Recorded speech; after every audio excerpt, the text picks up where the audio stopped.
하박국 선지자는 신앙 부흥은 언제 올 것인가? 라는 물음에 대해서 이렇게 말합니다. 여호와여 주는 주의 일을 이 수년 내에 부흥케 하옵소서. 이 수년 내에 나타내시옵소서. 진노 중에라도 긍휼을 잊지 마옵소서. 신앙 부흥은 주님께서 주권적으로 정하신 그 시간에, 그리고 우리가 유대인들이 예루살렘의 멸망 직전에 이르렀던 것과 같은 유사한 공경과 절망적인 상태에 이르는 순간에 일어날 것입니다. 그러나 모든 계층의 사람이 믿음으로 살기를 배울 때 하나님은 다시 한번 기아 상태에 있는 우리 교회 위에 하늘로부터 의를 비같이 내리실 것입니다. 신앙 부흥은 언제 일어나는가? 라는 질문은 신앙 부흥은 어떻게 일어나는가? 라는 더욱 중요한 질문을 낳습니다. 그런데 이러한 질문에 대해서 우리가 모범으로 삼아야 할 말씀인 역대하 7장 14절보다 더 훌륭한 답변을 제공하는 곳은 없습니다. 이 구절은 역대하의 장들 가운데 거의 절반에 걸쳐 진술되는 각 신앙 부흥에 대한 진술을 제시합니다. 일단 그 구절에서 언급되는 사람들이 내 백성이라는 것과 더 나아가서 그들이 모두 내 이름으로 일컫는 자들로 정의되고 있다는 것을 상기한다면 우리의 간구는 어느 시대 어디에 살든 모든 신자들을 위한 것이어야만 한다는 것이 명백합니다. 불신자에게 복음을 전도하는 계획이 신앙 부흥을 위한 간구를 대체하는 것은 유용하지 못합니다.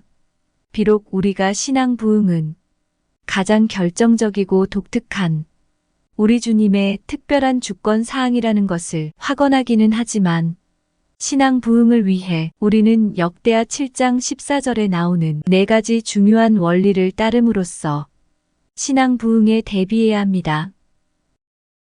신앙 부흥을 위한 선행 조건은 첫째로 겸손입니다. 학생 신앙 운동의 위대한 지도자 존 모트는 겸손에 대해 다음과 같이 말했습니다. 겸손은 부단히 유지되어야 한다. 인간의 생명에 대해서는 2가지 견해가 있다. 하나는 인간의 생명은 자신의 것으로 임의로 취급할 수 있다는 것과 다른 하나는 그것은 타자에 속한 것인데 생명의 소유주는 그리스도 자신이라는 것입니다. 따라서 자신들의 생명을 기꺼이 그리스도께 드리고 통회하여 마음과 정신을 낮춤으로 자신을 위대하신 하나님의 처분에 맡기는 자들은 마음과 영혼의 소성함을 입게 될 것입니다. 둘째로 기도입니다.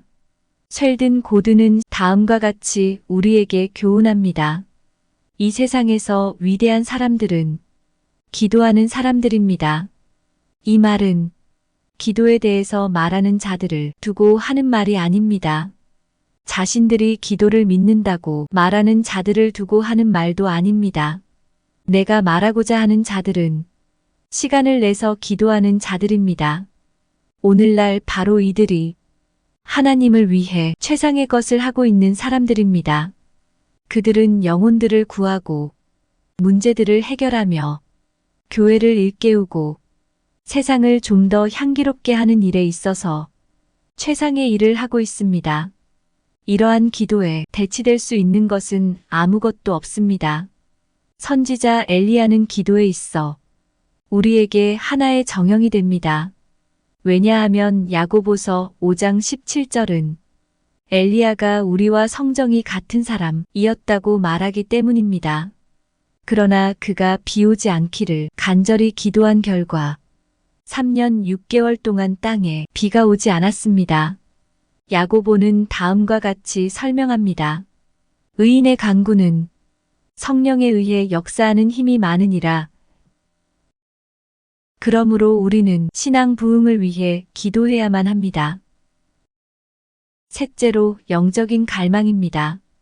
우리는 적극적으로 하나님의 얼굴을 구해야만 합니다. 의에 줄이고 목마른 자들은 충족함을 얻으리라고 우리 주님께서는 약속하셨습니다.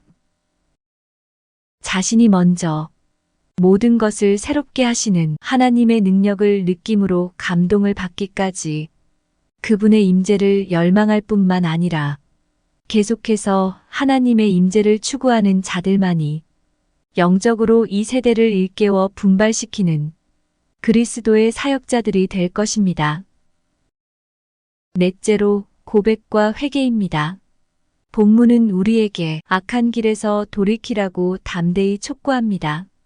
우리는 오직 죄의 심각성, 사악함과 비열함에 대해 개인적으로, 집단적이며 국가적으로 슬퍼하고 괴로워하게 될 때만이 신앙 부흥을 체험하는 자들이 될 수 있을 것입니다. 잠언 28장 13절은 다음과 같이 경고합니다. 자기의 죄를 숨기는 자는 형통치 못하나 죄를 자복하고 버리는 자는 불쌍히 여김을 받으리라. 만일 우리가 신앙 부흥을 경험하기 원한다면 우리에게 있어 가장 필수적인 것은 방향 전환입니다. 우리는 우리의 생각과 의지를 바꾸고 오직 우리를 회복시킬 수 있으신 주께로 달려나가야만 합니다. 이러한 방향 전환은 의지, 생각과 마음의 향배 이상의 것을 포함할 수도 있습니다. 이 말은 주님께 대한 기도 이상의 것을 의미할 수 있습니다.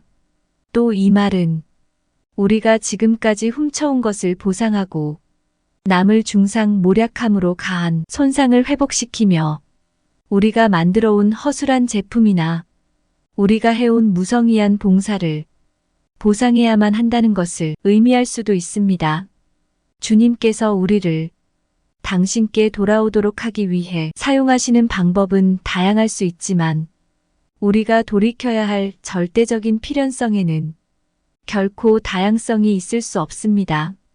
왜 우리 세대는 여러 가지 면에서 매우 풍족하면서도 영적인 면에서는 가난하다 못해 파산한 상태로 살아갈까요?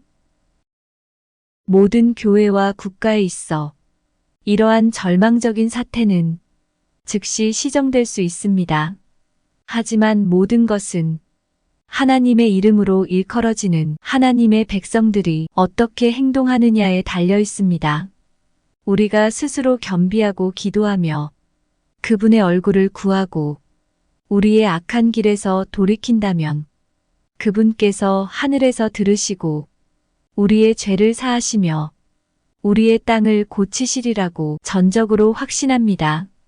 이러한 역사가 속히 일어나기를 기원할 따름입니다.